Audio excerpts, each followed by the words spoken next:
Welcome into SportsLine here on CBS Sports HQ. Jeremy St. Louis, happy to have you along. We are hitting the midway point of the early games in the early window, week 7 of the NFL. We have 7 games that we want to talk about in terms of some live betting as we move towards the second half. But first, let's update some scores for you. Browns and Ravens, AFC North battle between those two, and it is the Ravens on top by 3 as they wind down that second quarter, sitting about 19 seconds to go. Bucs and Panthers are at halftime. I'm not sure if it's surprising or not. I mean, we didn't necessarily think the Panthers would be getting a lot of points, but they've got 7 on the Buccaneers, and it is the Bengals up big on the Falcons, 28-7. Joe Burrow and company having a big first half there.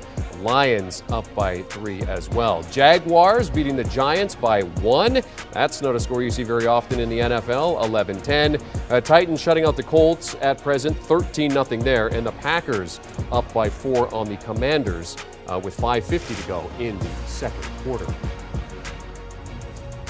Happy now to be joined by John Berger, Mike McClure, and Todd Furman as we look towards some of these games as they inch towards the second half. All right, gentlemen, you've seen the scores. Todd, I'll come to you first here. When you're looking at the second half for some of these games, let's start with Carolina and Tampa Bay.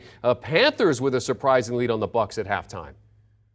Yeah, I mean, Jeremy, you look at Tampa offensively, and clearly this team picked up right where they left off last week. And we can say what we want about the direction they're going, the potential bounce back. But there's a reason that Byron Leftwich hasn't had a head coaching job. And part of what you've seen over the last 2 weeks is a Bucs offense that can't make adjustments.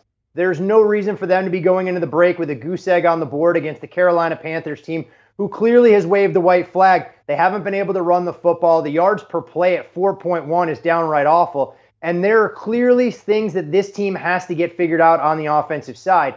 Now, when you start to look at the second half number here with Tampa minus 9.5, I don't have the confidence that they can score 10 points in the second half. I'm sure they're going to be a little bit more dynamic in this particular spot, but I'm not doubling down on the Carolina Panthers. I'm not getting involved in the total. I think this is a game that you kind of stay away from unless you believe that Tampa somehow figures it out, something that we haven't seen the last 3 halves of football away from Raymond James Stadium. Yeah, I agree with Todd on that. I have no idea what I'm going to get out of that team offensively. You look at this game right now and in the setup, I wouldn't double down on anything at the moment. When you look at their play production, both on first, second, and third down consistently over the season, it's just been kind of like a scattergram all over the place. This is not a situation where I think where you put any additional money in play. And Panthers on the defensive side of the ball, I just don't have a sense for what's going to get done there. This is just not a profile or economic envelope or betting envelope for me that makes any sense. I would just stay put with what you got. Who knows if Tampa's going to be able to come out and light it up in the second half. There's just no evidence that that's going to happen. I would just stay away from it. Yeah, I'm a little interested in Tampa Bay here at this point, but it would be on the money line only. It's currently around minus 150, where I would have some interest. The Bucs are on defense first. Carolina gets the ball to start the second half. If Carolina is able to get that first down, but not a threat to go score necessarily on that drive, get this number down under minus 140. I think it's a pretty fair play here. Look, Mike Evans dropped a wide open touchdown, sets a much different tone for the Bucs offense. They've played terrible. I'm not going to deny that at all. However, I do think they're managed to eke out this road win, so I like this number as long as it's under minus 150. We weren't too sure what the Ravens offense was going to look like. J.K. Dobbins going for surgery, so I mean he's out possibly 4 to 6. Gus Edwards makes his return in this game, and he has a Ravens touchdown, their only touchdown of this game, as he's rushed for 49 yards. For Cleveland, Jacoby Brissett has actually been really efficient, 12 of 14 for 165 yards, but it is Nick Chubb with the touchdown for them. They are down by 3 at halftime. Coming into this game, it was the Ravens favored by 6.5, with that total sitting at 46.5. So, Mike, when you're looking at a second half here, what are you leaning towards?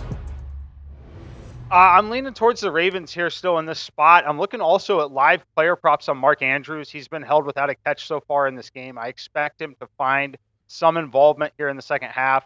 I expect a little more scoring overall in the second half of this game as well. So I'm slight lean on the over, slight lean on the Ravens, and then definitely live on the live overs on Mark Andrews receiving yards. I kind of like the way this is playing. I've got the over in this game. I thought this was going to kind of end up in like a 27-24-ish type of game. I think it's trending in that direction. I get that the Ravens are 6.5, but I would favor the over this. I think they're going to step on the gas offensively. I think they can do that. You watch some of this first half. there are some big plays being made, especially between the hashes in the vertical passing game. I would just shade right now the Ravens. I think it's going to unpack and unfold exactly the way we thought. It's 6.5. I thought it would be a 27-24-ish game. I took Brown in the points, and I wouldn't shy away from that right now. I think that's the way it's going to unfold in the second half here.